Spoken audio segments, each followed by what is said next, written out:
jamais, se o comunismo tivesse sido alguma vez implementado da maneira como deveria ser, como está no papel, né?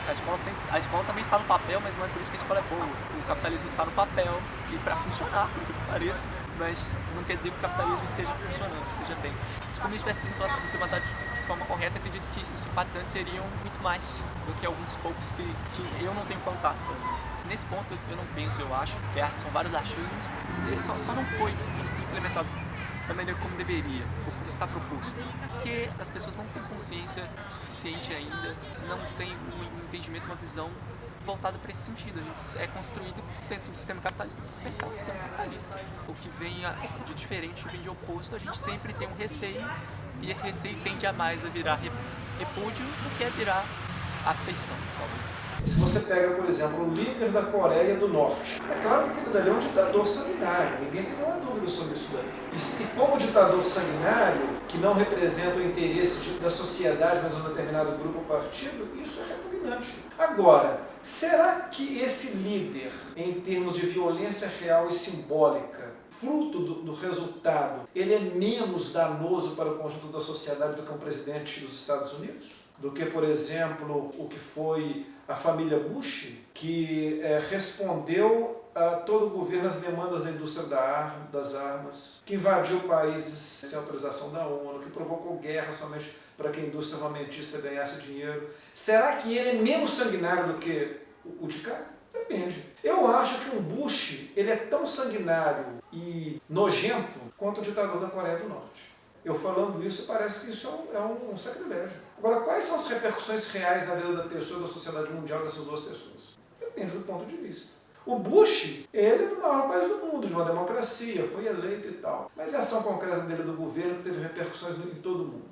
Como é que nós analisamos isso? O extremo no comunismo pode também ser o extremo de lideranças capitalistas. Por exemplo, em relação à discriminação de gênero no Brasil. Nós temos verdadeiros ditadores, sanguinários. Os líderes sanguinários, eles não somente são do comunismo. Nós temos do comunismo, do capitalismo, do socialismo. Nós temos líderes sanguinários nos partidos, nos sindicatos, nas religiões, nos microespaços da sociedade, inclusive na família, numa prisão, numa instituição total, num hospital. Eles estão lá. E a partir de princípios que nós pensamos como universais, como, por exemplo, a liberdade, a justiça, a igualdade, a solidariedade, a dignidade humana, a partir desses valores é que nós julgamos a ação das pessoas. Eu, sinceramente, não sei ter uma resposta definitiva para essa pergunta. Pode ser que represente, sim, aquilo que o comunismo possa vir a ser, se você tiver uma interpretação X sobre o que o Marx queria. Mas pode ser que não também.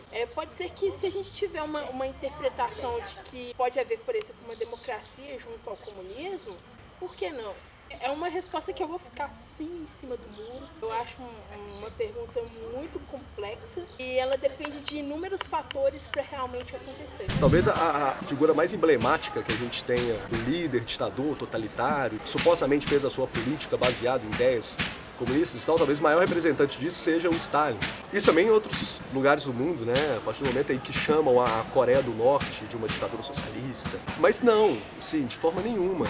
Qualquer pessoa que tem um pouquinho de consciência histórica e sabe avaliar o que foram esses governos, ou o que são essas ditaduras totalitárias em alguns países do mundo, e sabe conceitualmente o que é o socialismo, sabe o que é o manifesto do Partido Comunista, sabe que não existe relação nenhuma. E o stalinismo é a maior prova disso, assim, né? Talvez ali na União Soviética, com Lenin, com a política do Partido Bolchevique, o poder popular dos soviéticos e tal, talvez ali a gente tinha uma coisa muito próxima do que seria uma sociedade socialista. Mas a partir do momento da ascensão do Stalin e de toda a burocratização do Partido Bolchevique e todas as ideias totalitárias do stalinismo e que refletiu aí em outras ditaduras pelo mundo, a gente sabe que isso não tem absolutamente nada a ver com a ditadura do proletariado que os comunistas vão falar tanto, né?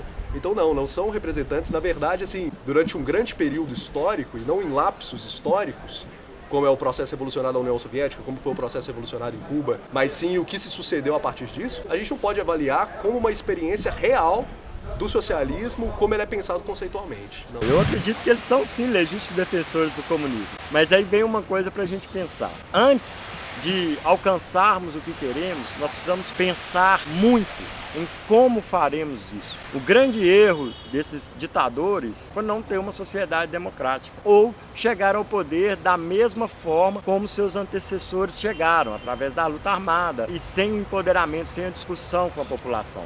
A gente pode fazer um paralelo com o caso, por exemplo, da chegada do PT ao poder. Era muito necessário e eu acho fundamental, não só para o Brasil, para toda a América Latina, para o mundo, a chegada do Lula ao poder em 2002. Um marco, né, na história mundial. E todo o primeiro governo dele, grandes medidas importantes foram feitas, né? Apesar que aí já mostra um grande problema. Não adianta chegar ao poder, não adianta ser bem intencionado se você usou os mesmos métodos que quem estava antes de você. O PT, um partido de esquerda, chegou ao poder pegando os financiadores que eram do seu inimigo, o PSDB, o grande partido aliado dos seus inimigos, o PMDB, e toda a estrutura de propaganda e financiamento montada pela SMPB Propaganda aqui em Minas Gerais. Os mesmos recursos financeiros e os mesmos apoios políticos que o PSDB usava antes, o PT chegou ao poder. Com isso não há transformação, não há possibilidade de construção de uma sociedade. Vai chegar num ponto, que é o que estamos agora, de colapso.